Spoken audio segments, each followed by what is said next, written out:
بسم اللہ الرحمن الرحیم۔ السلام علیکم۔ جب حضرت یوسف علیہ السلام کے بھائیوں نے زبردستی کر کے انہیں کنویں میں ڈال دیا اور رات کو باپ کے پاس سامنے آ کر ہمدردی ظاہر کرنے لگے اور خون آلود کرتا بطور شہادت پیش کیا، چور کا یہی حال ہوتا ہے، کوئی نہ کوئی غلطی ضرور کر دیتا ہے۔ ان کے بھائی نے سب کچھ کیا مگر قمیص پھاڑنا بھول گئے۔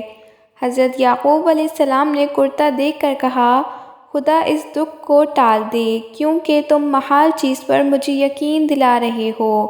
حضرت یعقوب علیہ السلام بھیڑیے کے کھانے کا ذکر اس لیے کر رہے تھے کہ کنعان میں بھیڑیے بہت تھے۔ دوسرا، حضرت یعقوب علیہ السلام نے ایک خواب دیکھا کہ وہ خود کسی پہاڑ کے اوپر ہیں اور حضرت یوسف علیہ السلام پہاڑ کے دامن میں۔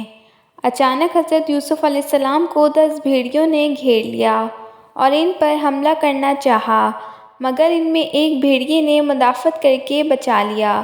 حضرت یوسف علیہ السلام زمین کے اندر چھپ گئے۔ اس خواب کے معنی صاف ظاہر ہیں کہ 10 بھیڑیے ان کے 10 بھائی ہیں جو قتل کا منصوبہ بنا رہے تھے اور ایک نے چھڑوایا جس کا نام لاوی تھا۔ حضرت یوسف علیہ السلام کا زمین کے اندر چھپ جانا اس طرف کا اشارہ ہے جو حضرت یوسف علیہ السلام کو کنویں میں پھینکا گیا تھا۔ حضرت یعقوب علیہ السلام اپنے بیٹے کی جدائی میں دن رات رویا کرتے۔ آخرکار حضرت یعقوب علیہ السلام تلاش میں وہاں پہنچ گئے جہاں حضرت یوسف علیہ السلام کے بھائیوں نے لایا تھا۔ حضرت یعقوب علیہ السلام نے بھیڑیوں کو مخاطب کرتے ہوئے کہا، اے بھیڑیوں، کیا تم نے میرے لختے جگر کو کھایا ہے؟ بھیڑیوں کو اللہ پاک نے زبان دے دی۔ انہوں نے کہا، اے اللہ کے نبی، ہم پناہ چاہتے ہیں، ہم نے یہ کام ہرگز نہ کیا، ہماری تو یہ مجال بھی نہیں کہ آپ علیہ السلام کے فرزند عزیز کا قتل ہم سے کیسے ہو سکتا ہے، ہم پر تو پیغمبروں کا گوشت حرام ہے۔ پھر یعقوب علیہ السلام نے اپنے بیٹوں سے کہا، یہ کام تمہارے نفس امارہ نے کیا ہے۔ اس کے بعد حضرت یعقوب علیہ السلام جنگل میں چلے گئے، ہر جگہ فریاد و زاری کرتے رہے۔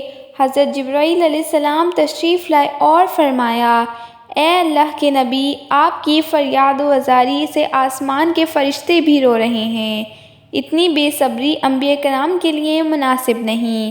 پھر حضرت یعقوب علیہ السلام نے کہا، اللہ پاک مجھے صبر عطا کرے۔ یوسف علیہ السلام 3 دن اور 3 راتیں کنویں میں رہے۔ جبریل امین علیہ السلام ان کے پاس رہتے اور تسلی دیتے۔ ایک دن سوداگروں کا قافلہ جو مدائن سے مصر جا رہا تھا وہ راستہ بھول کر ادھر آ نکلا۔ قافلے کے سردار نے 2 غلاموں کو پانی لینے بھیجا۔ جب انہوں نے اپنا ڈول کنویں میں پھینکا تو حضرت جبرائیل علیہ السلام نے ان کو ڈول میں بٹھا دیا۔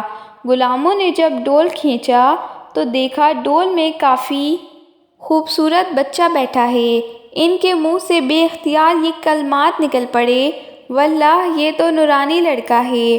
پھر حضرت یوسف علیہ السلام کے بھائیوں نے انہیں بہت معمولی قیمت پر جو گنتی کے چند درہم تھے بیچ ڈالا، اور وہ تو حضرت یوسف علیہ السلام سے شدید نفرت کرتے تھے۔ حضرت یوسف علیہ السلام کو کنویں میں 3 دن گزرے تو ان کے بھائی بھی ارد گرد پھرتے رہتے کہ حضرت یوسف علیہ السلام کے ساتھ معاملہ کیا ہوتا ہے۔ حضرت یوسف علیہ السلام کے بھائیوں نے ایک جاسوس مقرر کیا ہوا تھا کہ جو بھی آپ علیہ السلام کو کنویں سے نکالے تو انہیں خبر کر دے۔ جاسوس نے یوسف علیہ السلام کے نکلنے کی خبر پہنچا دی۔ ان کے بھائی قافلے والوں کے پاس آئے اور کہا، یہ ہمارا غلام ہے، بھاگا ہوا تھا، ہم کب سے اس کی تلاش میں گھوم رہے تھے۔ سوداگروں نے کہا، معاذ اللہ، یہ غلام ہو نہیں سکتا، یہ لڑکا تو کانۂ شرافت کا انمول موتی معلوم ہوتا ہے۔ وہ بولے، یہ ہمارا غلام ہے، خاندان پیغمبری میں تربیت پائی ہے، لیکن چند دنوں سے شیوہ بے وفائی اختیار کر کے بھاگ گیا تھا۔ حضرت یوسف علیہ السلام یہ باتیں سن رہے تھے لیکن ڈر کے مارے چپ تھے۔ بھائیوں نے کہا، ہم اس غلام کو عیب کے مارے فروخت کر رہے ہیں، اگر تم خریدنا چاہتے ہو تو ٹھیک، ورنہ ہمارے حوالے کر دو۔ سوداگروں کو حضرت یوسف علیہ السلام کے چپ رہنے سے یقین ہو گیا کہ یہ غلام ہی ہے۔ پھر انہوں نے حضرت یوسف علیہ السلام سے پوچھا۔ آپ علیہ السلام نے جواب دیا، میں بندہ ہوں، دل میں یہ تھا کہ خدا کا بندہ ہوں۔ پھر سوداگروں نے انہیں چند قیمت کے عوض خرید لیا۔ بھائیوں نے حضرت یوسف علیہ السلام کا ہاتھ پکڑ کر ان کے حوالے کر دیا۔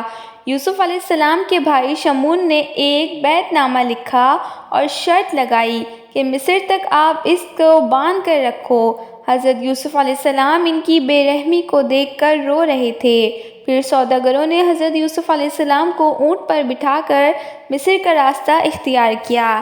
روایت میں ہے کہ حضرت راحیل علیہ السلام کی قبر سے اونٹ گزرا تو یوسف علیہ السلام روتے روتے بے ہوش ہو کر گر پڑے اور قبر پر روتے رہے۔ آگے چلتے قافلے والوں نے دیکھا حضرت یوسف علیہ السلام اونٹ پر نہیں، قافلے والے واپس ہو کر راستے میں ڈھونڈ رہے تھے۔ جب حضرت یوسف علیہ السلام کو قبر پر روتے ہوئے دیکھا، ایک سوداگر نے حضرت یوسف علیہ السلام کے چہرے پر تھپڑ مارا، جس سے آپ علیہ السلام کا چہرہ سرخ ہو گیا۔ آپ علیہ السلام نے فریاد کی تو آندھی اور طوفان آ گیا۔ آخر انہوں نے جان لیا یہ اسی ظلم کے بدلے آئی ہے۔ حضرت یوسف علیہ السلام کی منت اور زاری کی تو حضرت یوسف علیہ السلام نے دعا کی تو وہ طوفان واپس لوٹ گیا۔ اس کے بعد حضرت یوسف علیہ السلام کی تعظیم کرنے لگے۔ مصر تک ایسے بہت سے واقعات گزرے جو آپ علیہ السلام کی بزرگی اور عظمت کو دکھا رہے تھے۔